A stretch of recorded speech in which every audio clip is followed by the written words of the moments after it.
على إبراهيم وعلى آل إبراهيم إنك حميد مجيد ربي زدني علما ربي زدني علما رب اشرح لي صدري ويسر لي أمري واحلل عقدة من لساني يفقهوا قولي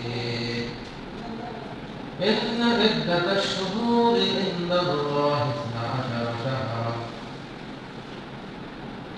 في كتاب الله يوم خلق السماوات والأرض فيها أربعة حروم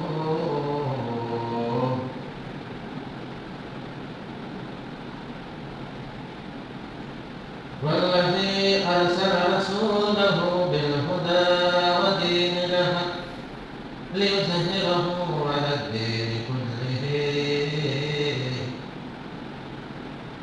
ولو كره المشركون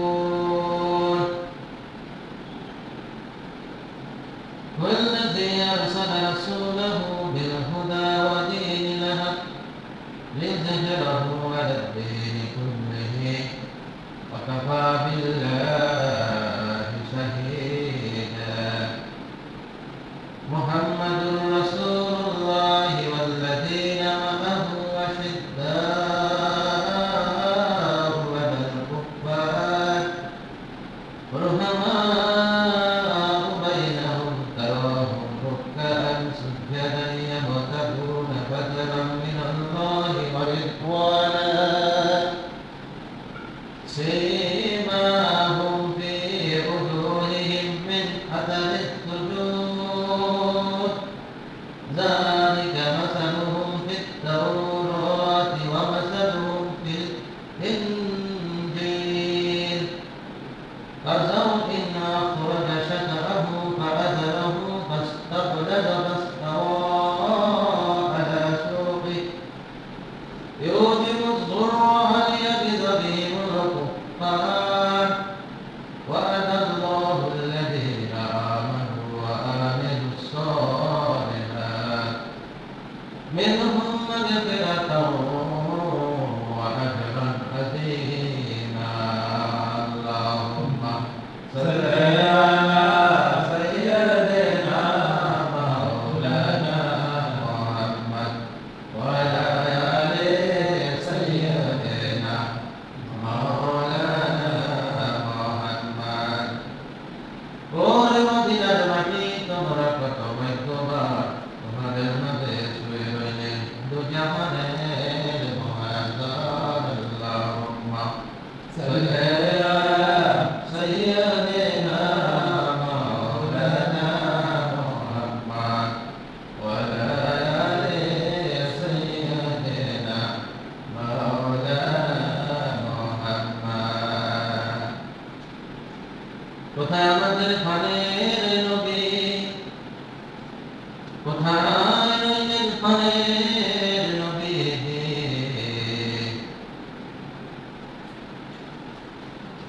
আলহামদুলিল্লাহ আলহামদুলিল্লাহ ওয়াকাফা والصلاة والسلام على رسول الله أما بعد فأعوذ بالله من الشيطان الرجيم بسم الله الرحمن الرحيم إن عدة الشهور عند الله 12 شهرا فيها أربعة حروم সমস্ত প্রশংসা হে মুসলমানগণ ইয়া আইয়ুহাল মুসলিমুন আল্লাহ তাআলা কোরআনে কারিমে বলেন আমি গণনা মতে আমার গণনা মতে 12 মাসে 1 বছর করেছি এই 12 মাসের মধ্যে 4 মাস আমার কাছে সবচেয়ে বেশি সম্মানিত মুহররম মাস জিলকদ মাস জিলহজ মাস রমজান মাস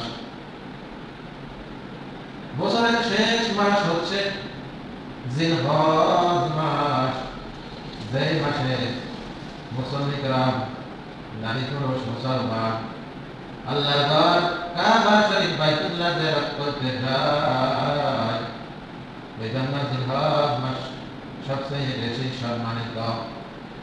কুরবানির মাস, হজের মাস, এই মাসের 9 তারিখে আরাফার দিন আল্লাহ তাআলা পৃথিবীর অধিকাংশ মানুষকে ক্ষমা করে দেন।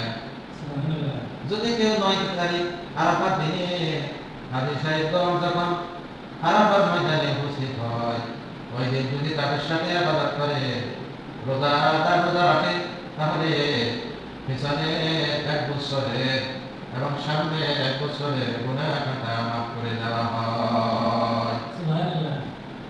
এই জন্য রমজান মাসের সম্মান বেশি, জিলকদ মাসের সম্মান বেশি, জিলহজ মাসের সম্মান বেশি, রজব শাবানের সম্মান বেশি। দিনের মধ্যে কিছু সময় আছে সবচেয়ে বেশি দামি সময়। ওই সময় যদি কেউ কাজকর্ম করে, কাজে কর্মে বরকত আসে, কেউ যদি ইবাদত করে, ইবাদতে বরকত আসে। আল্লাহ তাআলা বলেন, এই 4 মাস হচ্ছে সম্মানিত মাস, এই 4 মাসে তোমরা যুদ্ধ বিগ্রহ করিও না। যদি কেউ তোমাদের সাথে যুদ্ধ করে, তাহলে তোমরা যুদ্ধ করিও। ولا تقولوا لمن يقتل في سبيل الله أموات। আল্লাহর রাস্তায় যারা লড়াই করে, আল্লাহর রাস্তায় যারা সংগ্রাম করে, তাদেরকে তোমরা মৃত বলো না। বল তারা জীবিত, বল আহইয়াউ, তাদেরকে তোমরা মৃত বলো না, তারা জীবিত, কিন্তু তোমরা দেখতে পাও না। আল্লাহ তাআলা বলেন, ইন্নাদ দীনা ইনদাল্লাহিল ইসলাম, আমার মনোনীত দিন হচ্ছে ইসলাম। ইসলামকে তোমরা প্রতিষ্ঠা করো, ইসলামকে তোমরা কায়েম করো, আল্লাহকে তোমরা অভিভাবক বন্ধু হিসেবে গ্রহণ করো। আল্লাহ তাআলা তোমাদেরকে অন্ধকার থেকে আলোর দিকে নিয়ে যাবেন। শয়তানকে তোমরা বন্ধু বানাইও না, শয়তানের অনুসারীদেরকে বন্ধু বানাইও না। তারা তোমাদেরকে জাহান্নামে নিয়ে যাবে, অন্ধকারের দিকে নিয়ে যাবে। তারা হচ্ছে তাগুতি শক্তি। তুমি ইসলাম কায়েম করতে চাও, তুমি ইসলামকে রক্ষা করতে চাও, ইসলামের বিধিবিধান মানে চলতে চাও, কিন্তু তারা তোমাকে দুর্বল করে দেওয়ার জন্য ষড়যন্ত্র করে, বন্দিয়াকে কৌশল করে তোমাকে দুর্বল করে দেয়। এরা হচ্ছে তাগুত, এরা হচ্ছে শয়তানের অনুসারী। ইয়া মাশারাল হাজিরিন, ও দুনিয়ার মুসলমান, ওয়াজাল কিরাম, এমন একটা সময় আসবে, নবীজি বলেছেন, কোরআন তেলাওয়াত থাকবে, কারি সাহেব থাকবে, কিন্তু তাদের তেলাওয়াত কণ্ঠনালীর ভিতরে যাবে না, কণ্ঠনালীর নিচের দিকে যাবে না। নবীজি বুঝিয়েছেন, ফকিহ থাকবে না, জ্ঞানী থাকবে না, হক্কানি আলেম থাকবে না, মানুষকে সঠিক পথ দেখানোওয়ালা থাকবে না। তখন মানুষ গোমরাহ হয়ে যাবে, তখন মানুষ পথভ্রষ্ট হয়ে জাহান্নামের অধিবাসী হয়ে যাবে। কারণ কোরআন তেলাওয়াত করা, জিকির আজকার করা একেবারে সহজ। সবাই আপনাকে টাকা দিবে, পয়সা দিবে, খানা দিবে, কারণ আপনি আল্লাহর জিকির করেন, কোরআন তেলাওয়াত করেন। যখন আপনি বলবেন এটা অন্যায়, যখন আপনি বলবেন এটা হালাল, এটা হারাম, এটা অন্যায়, এটা ন্যায়, এটা সত্য, এটা মিথ্যা, এটাই আল্লাহর ইসলাম সত্য, এটাকে কায়েম করো, এটাকে জীবন যাপন হিসাবে মেনে নাও, সার্বজনীন জীবন ব্যবস্থা হিসাবে এটাকে তোমরা গ্রহণ করো। তখন বলবে মৌলবাদী, হুজুর আপনার কাজ হচ্ছে মসজিদে নামাজ পড়াবেন আর বারান্দা খাইবেন, পাট খাইবেন, আপনি কেন এসব কথা বলেন, জিকির আজকার করেন, শান্তিতে থাকে, এসব কাজের মধ্যে জড়ায়েন না। এই জন্য কোরআন তেলাওয়াত থাকবে, কারি সাহেব থাকবে, কোরআন থাকবে, হাদিস থাকবে, ইতিহাস থাকবে, কিন্তু বাস্তবায়নে থাকবে না।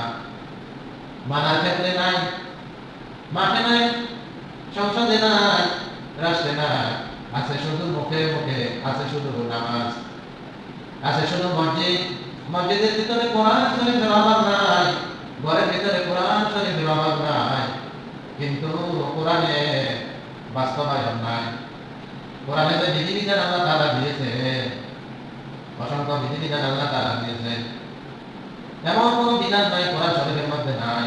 সব বিধান, সব কথা আল্লাহ তাআলা কোরআনে বলেছে, এগুলা প্রয়োগ করার কথা বলেছে, এগুলা সমাজে, নামাজে, ব্যবসায়ীতে, রাষ্ট্রে, সংসদে এগুলা প্রয়োগ করা, এগুলা আমল করার কথা বলেছে।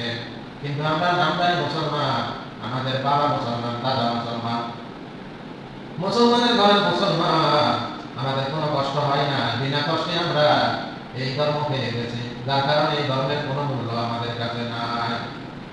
এজন্য গতানুগতিক আমরা কোনো রকম কিছু নামাজ আদায় করি, টুকটাক কিছু দান সাদাকা করি, টুকটাক কিছু জাকাত করি, ছোট দাবাই করি, কোরবানি দিই, এই সামান্য বিধিবিধান মেনে চলি, মূল্যাংশ আমরা মানি না।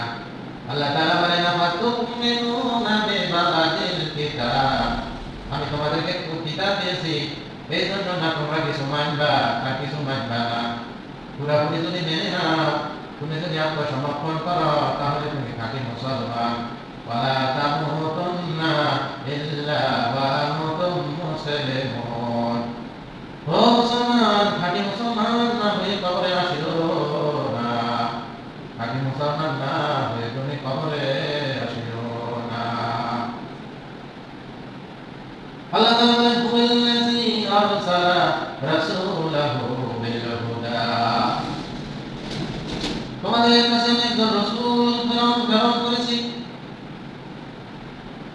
দা মেসেঞ্জার প্রফেট মুহাম্মদ সাল্লাল্লাহু আলাইহি ওয়াসাল্লাম, চূড়ান্ত পয়গম্বর নবী মুহাম্মদ রাসূলুল্লাহ সাল্লাল্লাহু আলাইহি ওয়াসাল্লামকে তোমাদের জন্য রহমত বানিয়ে প্রেরণ করেছে। চূড়ান্ত কিতাব হলি কোরআন, কোরআনুল কারীম তোমাদের জন্য সংবিধান, কোরআনে কারীম তোমাদের জন্য রহমত, কোরআনে কারীম তোমাদের জন্য নিয়ামত। কোরআন পেয়ে তোমরা খুশি হয়ে যাও, রাসূল পেয়ে তোমরা খুশি হয়ে যাও।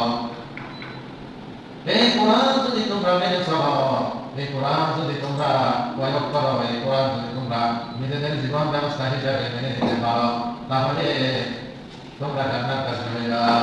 ওয়াল্লাযী কদিনাকে সত্য সহকারে রাসূল পাঠিয়েছি, লিইয়ুযহিরাহু আলাদ দ্বীন, সমস্ত দিনের উপরে ধর্মকে বিজয় করবে। কুল্লিহি, প্রত্যেক ধর্মের উপরে, ওয়াকাফা বিল্লাহি শাহীদা, আর আমি আল্লাহ নিজে তোমাদের জন্য সাক্ষী হয়ে রইলাম। মুহাম্মদুর রাসূলুল্লাহ, মুহাম্মদ সাল্লাল্লাহু আলাইহি ওয়াসাল্লামকে তোমাদের জন্য রাসূল বানিয়ে পাঠিয়েছি। ওয়াল্লাযীনা মা'আহু আশিদ্দাউ, তোমরা মুমিনদের ব্যাপারে, মুসলমানদের ব্যাপারে একে অপরের প্রতি দয়া করবে, একে অপরের প্রতি তোমরা নমনীয় হবে, আর কাফিরদের ব্যাপারে তোমরা বদলা করবে। ওয়াল্লাযীনা মা'আহু আশিদ্দাউ আলাল কুফফারি রুহামাউ বাইনাহুম, তারাহুম রুক্কা'an সুজ্জাদান ইয়াবতাগুনা ফাদলান মিনাল্লাহি ওয়া রিদওয়ানা। তোমরা নামাজ আদায় করবে, তোমাদের চেহারাগুলো নামাজের কারণে চকচক করিবে, তোমরা ওযু করবে, ওযু করার কারণে তোমার চেহারা, তোমাদের চেহারাগুলো চকচক করিবে। হযরত আয়েশা রাদিয়াল্লাহু তাআলা আনহা বলেন, ইয়া রাসূলুল্লাহ, কিয়ামতের দিনে আমরা আপনাকে কিভাবে খুঁজে পাবো? নবীজি বললেন, হাজারো ঘোড়ার ভিতরে তোমরা একটা সাদা ঘোড়া, কপালওয়ালা ঘোড়াকে চিনতে কোনো অসুবিধা হবে নাকি? নবীজি বললেন, হযরত আয়েশা রাদিয়াল্লাহু তাআলা আনহা বললেন, ইয়া রাসূলুল্লাহ, আমাদের কোনো সমস্যা হবে না, হাজারো কালো ঘোড়ার ভিতরে একটা সাদাওয়ালা কপালওয়ালা ঘোড়া চিনে নিতে আমাদের কোনো অসুবিধা হবে না। কিয়ামতের দিন অসংখ্য মানুষের ভিতরে ওই যে যারা ওযু করেছে, নামাজ আদায় করেছে, তাদের চেহারা দেখে দেখে নবী চিনে ফেলবেন, এরা হচ্ছে আমার উম্মত, এদের জন্য নবীজি সুপারিশ করবেন, এদেরকে হাউজে কাউসারের পানি খাওয়াবেন। ওয়াকাফা বিল্লাহি শাহীদা, আল্লাহ তাআলা বলেন, আমি নিজে সাক্ষী হইলাম। ইউরিদুনা লিইউতিউ নূরাল্লাহি বিআফওয়াহিহিম। কাফেররা মুখের মুখখানি ইসলামের এই বাতিকে ঢেকে দিতে চায়, ইসলামের এই আলোকে ঢেকে দিতে চায়, কিন্তু আমি আল্লাহ নিয়ম হচ্ছে নূরাল্লাহি বিআফওয়াহিহিম আল্লাহু মুতিম্মু নূরিহি। আমি আল্লাহ এই আলোকে আরো প্রজ্বলিত করবো, এটাকে আমি আল্লাহ দুনিয়ার মধ্যে ছড়ায় দেবো। আল্লাহ কারিহাল কাফিরুন, কাফেররা যদি অসন্তুষ্ট হয়, যদিও তারা বেকার হয়, তাহলে দেখেন এই আয়াত সত্য কিনা। এই ধর্ম কেউ জানতো না, কেউ শুনতো না, কেউ জানে না। একজন মাত্র মুসলিম ছিলেন, এরপরে 2 জন, এরপরে 3 জন, এরপরে 4 জন, এরপরে 5 জন, 10 জন, 20 জন, এভাবে পৃথিবীর পূর্ব প্রান্ত থেকে পশ্চিম প্রান্ত পর্যন্ত, মাশরিক থেকে সীমার পর্যন্ত, জুনুব থেকে মাগরিব পর্যন্ত, সারা পৃথিবীর আনাচে কানাচে সব জায়গায় এই ধর্ম পৌঁছে দিয়েছেন আল্লাহ তাআলা। বলেছেন শেষ জামানার নবী মর্যাদা হচ্ছে আবু জাহেল বলেছে, আমার সাথে তোমরা চুক্তি করো, এই বছর তোমরা হজ করতে পারবে না। নবী স্বপ্নে দেখেছেন সবাই মিলে হজ করতে যাবেন, কিন্তু হজ করতে গেলেন, হজ করতে বাধা দিলেন। তখন সেখানে চুক্তি হলো, বলা হলো এই বছর তোমরা হজ করতে পারবে না, আগামী বছর তোমরা হজ করবা। নবী জেনে নিলেন, সাহাবায়েরা মানতে চাইলেন না। বললেন মুসলমানদের মধ্যে থেকে কেউ যদি ইসলাম গ্রহণ করে, সেই ব্যক্তিকে আমাদের কাছে পাঠিয়ে দেওয়া হবে মক্কাতে। নবীজি রাজি হয়ে গেলেন। তখন একজন সাদ ইবনে ওয়াস, তিনি মাত্র নতুন মুসলমান হয়েছেন, তিনি মক্কা থেকে মার খেয়ে মদিনায় এসেছেন। এখন তাকে এই ওসিয়ত নামা অনুসারে তাকে আবার নিয়ে যাওয়া হবে মক্কাতে। মুআয ইবনে সাদ বলেন, ইয়া রাসূলুল্লাহ, আমি অনেক নির্যাতিত হয়েছি, আপনি এটা মানবেন না, আমাকে আবার নিয়ে নির্যাতন করা হবে। নবীজি বলেন, সাদ অল্প কিছুদিন তুমি ধৈর্য ধারণ করো, আমাদের বিজয় নিশ্চিত হবে। সূরা নাজিল হয়েছে, ইন্না ফাতাহনা লাকা ফাতাহান মুবিনা। এটা হচ্ছে নবীর চূড়ান্ত বিজয়, মক্কা বিজয়। নবী মদিনা শহরে ইসলামী রাষ্ট্র কায়েম করে মক্কাতে বিজয় এনেছে, 10,000 সাহাবীকে নিয়ে এসেছেন, 10,000 সুলারা নিয়েছেন। বললেন আমরা কারো ক্ষতি করবো না, কাউকে মারবো না, শুধু কৌশল করবো যাতে করে তারা আমাদের সাথে যুদ্ধে না জড়ায়। এতগুলা সুলা, এতগুলা বাথরুম দেখে তারা মনে করবে আমরা কয়েক লক্ষ মানুষ এসেছি। আসলে আমরা কৌশল করে তাদেরকে ইসলাম গ্রহণের জন্য বাধ্য করবো। যারা ইসলামের সাথে শত্রুতা করেছে, ইসলাম গ্রহণ করার কারণে নির্যাতন করেছে, মেরেছে, ফসল ধ্বংস করেছে, ঘর বাড়ি লুটপাট করেছে, তারা যেন এই শান্তির জন্য ফিরে আসে। নবী ঘোষণা দিয়ে আজকে তোমরা সবাই আমার হাত থেকে নিরাপদ। যদি আমার হাতে এখন শক্তি আছে, আমি এখন বিজয় হয়েছি, তোমরা পরাজয় হয়েছ। আমি শাস্তি বিচার দেওয়ার জন্য আসি না, আমি তোমাদেরকে কষ্ট দেওয়ার জন্য আসি না, আমি তোমাদের কাছে আল্লাহর দ্বীন বুঝিয়ে দেওয়ার জন্য এসেছি। তো নবীজি মক্কা থেকে মদিনায় আসবেন, বিজয় দেশে আসবেন। মক্কা বিজয় হলো ইসলামের বিজয় হলো, নাসরুল্লাহি ওয়াল ফাতহু ওয়া রাআইতান নাসা ইয়াদখুলুনা ফি দীনিল্লাহি আফওয়াজা। যখন ইসলামের বিজয় হবে, দলে দলে মানুষকে ইসলামের মধ্যে প্রবেশ করতে আপনি দেখবেন।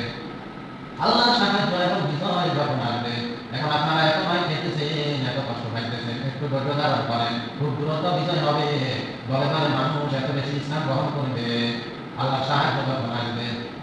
অর্থাৎ এটা হচ্ছে সুস্পষ্ট বিজয়।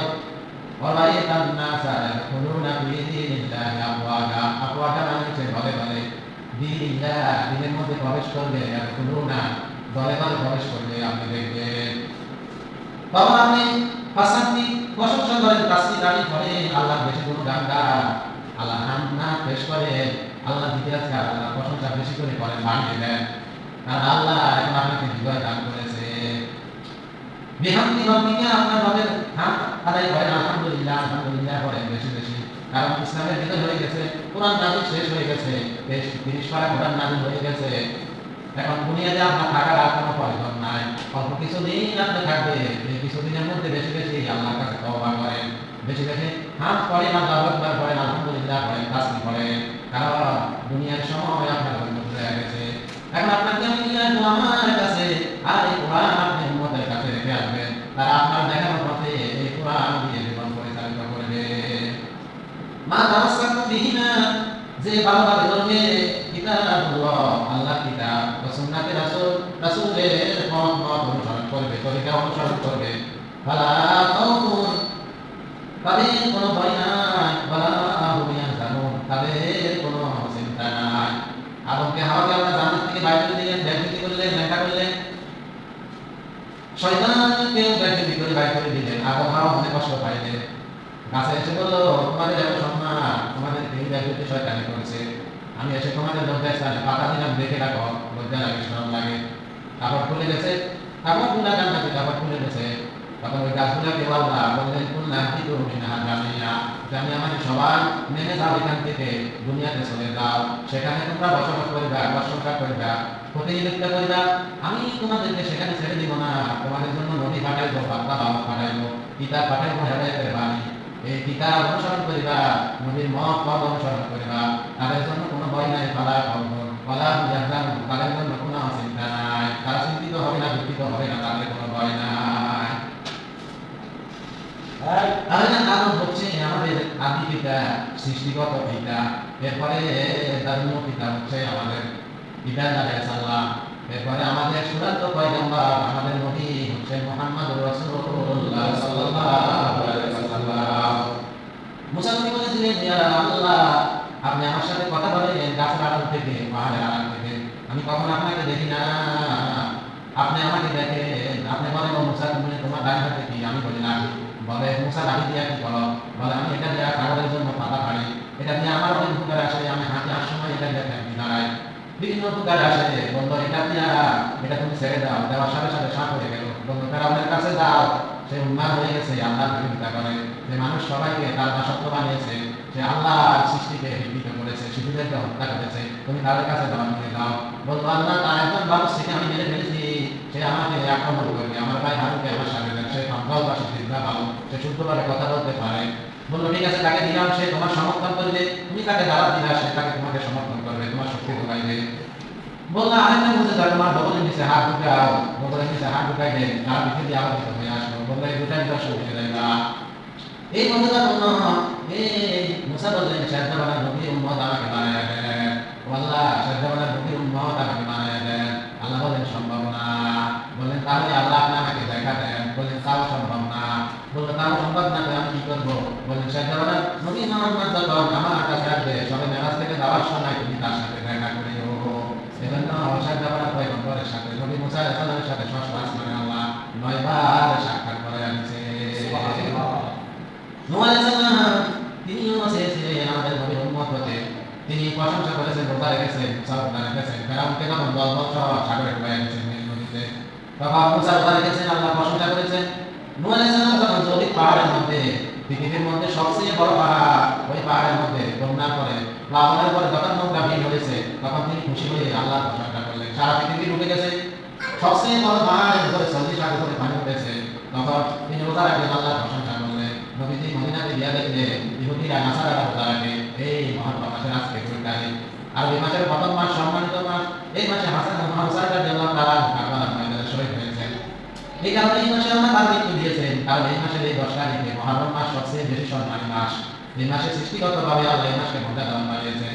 এই মহরমের 10 তারিখে কেউ যদি একটা রোজা রাখে, তাহলে 1 বছরের গুনাহ মাফ হয়ে যাবে। নবী যে রোজাটা রেখেছেন, এই বলে যে, হে ইহুদিরা, তোমাদের সাথে আমার হক বেশি, এই মাসে আমার ভাই মুসা রোজা রেখেছে, নূহ আলাইহিস সালাম রোজা রেখেছে, দাউদ আলাইহিস সালাম রোজা রেখেছে, অন্যান্য নবীদের বিভিন্ন মর্যাদা এই মাসে ফুটে উঠেছে। এজন্য আমিও এই মাসে রোজা রাখলাম। সাহাবীরা বলতেন, ইহুদি নাসারা রোজা রাখে, আপনারা রোজা রাখে, তো তাদের মতো দেখা না। বললেন, আমি যদি বেঁচে থাকি আগামী বছর 11 তারিখে একটা রোজা রাখবো। তার মানে এই মাসে 10 তারিখ 11 তারিখ দুটা রোজা রাখা সুন্নাত, নবীদের সুন্নাত। যদি কেউ রাখে 1 বছরে গুনাহ মাফ হয়ে যাবে। বাড়িতে গিয়া বলে দেবেন, এটা হচ্ছে মহরম মাস, আজকে 2 তারিখ, আজকে থেকে গুনবেন 1 2 3 4 5 6 7 8 9 18 18 18 18